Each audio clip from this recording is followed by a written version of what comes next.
Eduardo Velli, também o cientista político e fundador do Centro de Liderança Pública, também ex-candidato pelo Novo à presidência da República, Felipe Dávila. Senhores, sejam todos bem-vindos. Bom, vamos lá, já está comigo aqui o Dávila e também Eduardo Velli. Dávila, começo contigo, seja bem-vindo uma vez mais, bom revê-lo.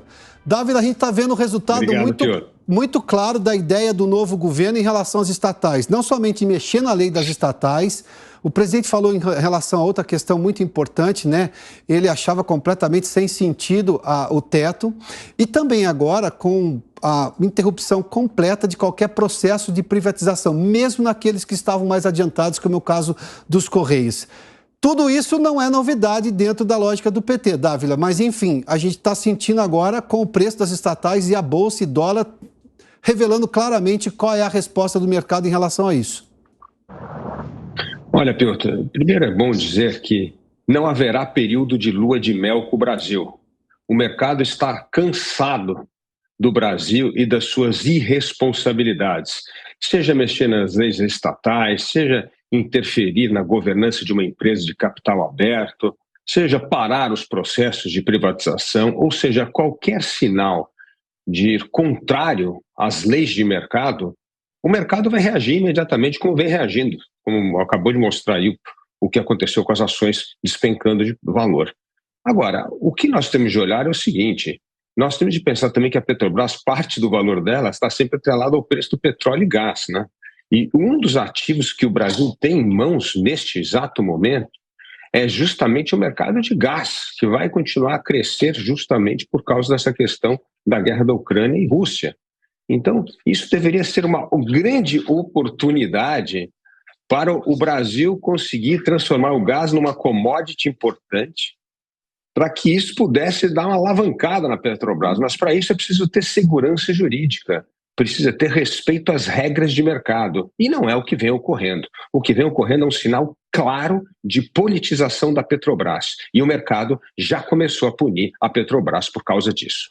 Velho, eu vou pegar essa frase final aí do Dávila para lhe fazer a primeira pergunta. A questão é segurança jurídica. E quando fala o mercado, é que o mercado é investidor. Ele está com papéis das empresas. E ele comprou com um regramento, com uma lógica de respeito à lei das estatais e com uma lógica de atuação da empresa. Quando o novo governo vai lá e mexe nisso tudo, ou promete mexer, não é o mercado que está reagindo às empresas, está reagindo ao que o governo está querendo fazer. Ou seja, a fazer com quem já tinha papéis da empresa, para deixar muito claro, né? Quando você toma a decisão de reverter processos de privatização que estava tramitando, estava em processo, né, estava em andamento, você dá um sinal claro que isso é uma negativa ao mercado, que você vai manter essas empresas, vai manter despesas futuras, tende a aumentar a dívida pública, ou seja, você não vai ter receita, vai ter menos receita para você abater dívida pública. Então, de certa forma, é um sinal negativo. Da mesma maneira, quando você tem, por exemplo, ingerência política, por exemplo, vincular uma agência regulatória ao ministério, o que você está sinalizando? Bem, os preços, as decisões regulatórias daquela agência, seja de saneamento, de água ou de outra, vão ficar vinculadas ao Poder Executivo Central. Isso gera uma ingerência política e também uma sinalização negativa para o mercado. Então, isso tudo junto com o prolongamento aí da desoneração dos combustíveis, isso gera dúvidas ao mercado sobre a perspectiva das despesas, do déficit do governo e da ingerência política na política econômica. Então, isso tudo é carregado aí claramente em elevação da taxa de juros no mercado futuro, há uma percepção que a inflação vai cair muito lentamente, ela pode até aumentar. Então, esse é o risco aí que está intrínseco, implícito aí nessas ações novas aí que tomaram aí nos últimos dias. Dávila, não vou fazer nenhuma redescoberta do fogo aqui, nem da pólvora, mas vamos lá. Quando a estatal dá muito lucro, porque ela está sendo bem administrada, tem uma série de recursos que voltam para o governo, para o Tesouro Nacional. A gente viu o quanto que o dinheiro da Petrobras foi importante para o governo anterior fechar contas, ou seja, administrar. A gente viu também que o controle de preços via, obviamente, redução de impostos, menos Brasil e mais Brasil, permitiu ao país sair de uma crise internacional na vanguarda em relação ao mundo todo, com crescimento provavelmente acima de 3%, inflação abaixo de 6%, muito melhor do que, por exemplo, países do G20. O que esse novo governo tem contra essas coisas? Porque tudo isso é muito positivo. Por que ir contra algo que foi uma conquista? E eu digo, governos não têm conquistas próprias, as conquistas passam para a sociedade. Retirar isso é retirar isso da sociedade. Com certeza. É retirar da sociedade um ganho, inclusive receita extras importantes, como foi a privatização da Eletrobras. Então, para gerar caixa, nós precisamos vender determinados ativos. E não é vender ativo por um fetiche, que queremos privatizar tudo. Não, simplesmente porque a privatização traz dois grandes benefícios. Primeiro, aumenta a concorrência e, segundo, tira justamente esse voluntarismo político, essa intervenção política na conduta de uma empresa que tem que se tornar cada vez mais competitiva nos mercados globais. É isso que nós estamos falando aqui. Portanto, o governo deveria estar aprofundando não só a privatização, e agora nós estamos falando aqui de uma questão muito bem levantada pelo Eduardo, a questão do saneamento. Isso pode gerar 600 bilhões de reais de investimento nos próximos anos. Nós já temos uma meta para universalizar o saneamento básico até 2033. Nós vamos precisar de investimento aí, coisa de 30 bilhões por ano. E quanto mais insegurança jurídica se criar em relação às regras, menos investimento que impacta a vida social, principalmente dos mais pobres, que são os que sofrem com a ausência de saneamento básico no Brasil. Nós estamos falando que hoje 100 milhões de brasileiros não têm acesso ao saneamento básico no Brasil. É um absurdo. Então, algo que pode gerar renda, pode gerar melhoria da qualidade do serviço público, e nós vamos abrir mão dessas coisas para continuar usando as estatais, seja ela Petrobras ou as estatais de saneamento, que prestam um péssimo serviço, prolongando esse desastre que é a questão do saneamento e seu impacto na saúde, na educação e principalmente na população de baixa renda. Bom, vale só lembrar que nós tivemos a própria ministra do Meio Ambiente, que está aqui, Marina Silva, nunca falava sobre saneamento básico. Saneamento básico é uma questão ambiental. O fetiche é sempre a Amazônia e as pessoas vivem nas cidades com saneamento básico, digamos, do século passado, do começo do século passado, no final do século XX, já no século XXI.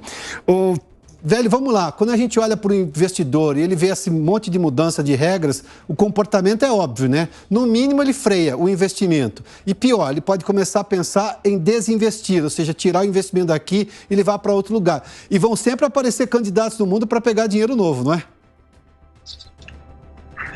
Com certeza. Vejamos os exemplos aí nos outros países vizinhos, né? Tivemos aí a economia argentina, que sofre há décadas de ingerência política, de intervenções, de política de congelamento de preços. Agora, novamente, tentaram fazer alguns congelamentos de preços para definir o preço das pessoas, reverteram privatizações. Então, ou seja, vários casos aí onde, até o ponto que o Felipe comentou, das vantagens da privatização, que torna-se a eficiência. Quando você dá um sinal que se você não vai vender a empresa que está mais ineficiente, você, de certa forma, você prejudica o país no seguinte sentido. Você tem menos crescimento econômico e manutenção de uma empresa que está um pouco mais ineficiente que a média. E você prejudica a concorrência. Então, de certa forma, o mercado está racional. Nos últimos dias, o mercado está cobrando aí uma taxa de juros mais elevada para financiar os títulos do governo, ou seja, para financiar o déficit do governo. Os juros já estão aí na faixa aí de 13,5% ao ano, as taxas de juros médias e longas aí, quer dizer, as mais longas estão até um pouco abaixo, mas de certa maneira são muito altas. Isso é um sinal que a inflação, ao longo do tempo, tem riscos de não ser controlada. Esse é o sinal que o mercado está dando. O mercado não está muito confiante sobre a perspectiva da dívida do governo em relação à dinâmica aí da administração das contas públicas e da gestão da política econômica. Sim. Olha, eu vou contar uma coisa aqui. O Centro de Liderança Pública, que é liderado pelo Dávila, forma novos gestores públicos. E a gente tem que entender que a fila anda, né? As coisas avançam no país. Se nenhum governo hoje pode fazer qualquer política que não pense, obviamente, no bem público, sobretudo das classes mais prejudicadas na história brasileira, também esses gestores públicos se acostumaram com os ganhos de economia liberal, com os ganhos de eficiência da administração pública, com os ganhos de privatização, ou seja, tudo isso. Dávila, deixa eu lhe fazer essa pergunta, você que tem essa experiência em lidar com gestores públicos pelo país todo. Independentemente do resultado federal, os estados funcionam, as cidades funcionam e aprenderam a funcionar de um jeito diferente. Como é que vai ser? Teremos um choque do que pensa a cabeça de Lula e do que todos os prefeitos e governadores estão fazendo e já acostumados com essa nova lógica? Com certeza, Piotr. Os governos locais são movidos pelo pragmatismo. Eles querem as coisas funcionando, eles querem atrair investimento para os seus estados e para as suas cidades. E, felizmente, o Brasil elegeu uma boa leva de governadores. Elegeu e reelegeu. Elegeu Romeu Zema em Minas Gerais, Eduardo Leite no Rio Grande do Sul, Raquel Lira em Pernambuco, né? Nós temos aí bons governos, Ratinho Júnior no Paraná, então nós temos o Tarcísio aqui em São Paulo. Então nós temos governadores que querem sim atrair investimento, querem assegurar a tal da segurança jurídica para os investidores. O problema é que muitas dessas regras dependem do governo federal. Por exemplo, a questão de concessão.